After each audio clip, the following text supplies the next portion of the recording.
તારીખ 7 માર્ચ 2026 રોજ ડિંડોલી પોલીસ સ્ટેશનમાં બે દીકરીઓ એટલે કે એક 18 વર્ષની અને એક 20 વર્ષની દીકરીઓની લાશ સ્વામિનારાયણ મંદિરના મહિલા ટોયલેટમાંથી મળી હતી, જે અનુસંધાને અકસ્માત મોતના દાખલ કરવામાં આવી હતી. પ્રાથમિક તપાસમાં જે કંઈ ઓરલ એવિડન્સ એટલે કે મૌખિક પુરાવા, પછી બીજા સાયન્ટિફિક એવિડન્સ, ઇલેક્ટ્રોનિક એવિડન્સ અને અમુક સ્વતંત્ર સાહેબોના પણ નિવેદનો પણ લેવામાં આવેલા છે. એમાં તપાસ દરમિયાન એવું જણાઈ આવેલું છે કે બંને દીકરીઓ હતી એમને અલગ અલગ એક દીકરાઓ જોડે પ્રેમ સંબંધ હતો અને એમના એટલે એક દીકરીના લગભગ 3-4 મહિનાથી અને એક દીકરીના લગભગ 1-1.5 વર્ષથી પ્રેમ સંબંધ હતો અને એમાં બ્રેકઅપ થયેલું હતું, એટલે કે પ્રેમમાં હતાશ બંને દીકરીઓ થઈ ગયેલી હતી અને એના કારણે જ આ બંને દીકરીઓએ સુસાઇડ કર્યું છે એવા પુરાવા હાલ પ્રાથમિક તપાસ દરમિયાન મળી આવ્યા છે.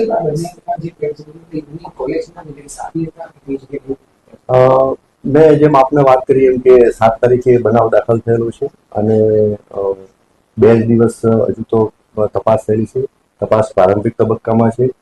બીજું, જે રીતના 18 વર્ષ અને 20 વર્ષની દીકરીના આત્મહત્યાનો બનાવ છે એટલે પોલીસે પણ સહાનુભૂતિપૂર્વક આગળ વધવાનું હોય છે. એટલે તપાસ સંવેદનશીલ છે, તપાસ પ્રાથમિક તબક્કામાં છે અને તપાસના હિતમાં અમુક બાબતો હાલના તબક્કે ડિસ્ક્લોઝ કરી શકાય એવું નથી. પરંતુ મેં આપને જેમ જણાવ્યું કે જે કંઈ પુરાવા આ બધા એકત્રિત થયેલા છે તે આધારે આ બંને દીકરીઓના અલગ અલગ વ્યક્તિ જોડે પ્રેમ સંબંધ હતા અને એ બ્રેકઅપના કારણે એમને મન ઉપર લાગી આવતા આ એમને આત્મહત્યાનું પગલું ભરેલું છે. સર, જે દીકરી છે તેની 18 વર્ષની છે, કેટલા વખતથી આ પ્રેમ પત્ર ચાલુ? હા, એટલે મેં આપને જણાવ્યું કે એક દીકરી 18 વર્ષની છે અને એક દીકરી જે છે એ 20 વર્ષની છે. એટલે એ દીકરી જે 18 વર્ષની છે એને 1-2 મહિનાથી પ્રેમ પત્ર ચાલતું હતું અને જે 20 વર્ષની જે દીકરી છે 1-1.5 વર્ષથી એક વ્યક્તિના જોડે પ્રેમ.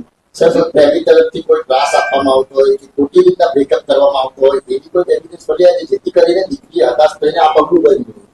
ના, હાલ સુધીની તપાસ દરમિયાન એવા કોઈ ત્રાસના એવા કોઈ પુરાવા મળી આવેલા નથી. તેમ છતાં મેં આપને જેમ વાત કરી એમ કે તપાસ બિલકુલ પ્રારંભિક તબક્કામાં છે અને સંવેદનશીલ છે. એટલે હવે પોલીસ એ રીતના સહાનુભૂતિ રાખી અને આગળ વધી રહી છે. હાલના તબક્કે આ પ્રાથમિક કારણ જે છે એ ક્લિયર છે. સર,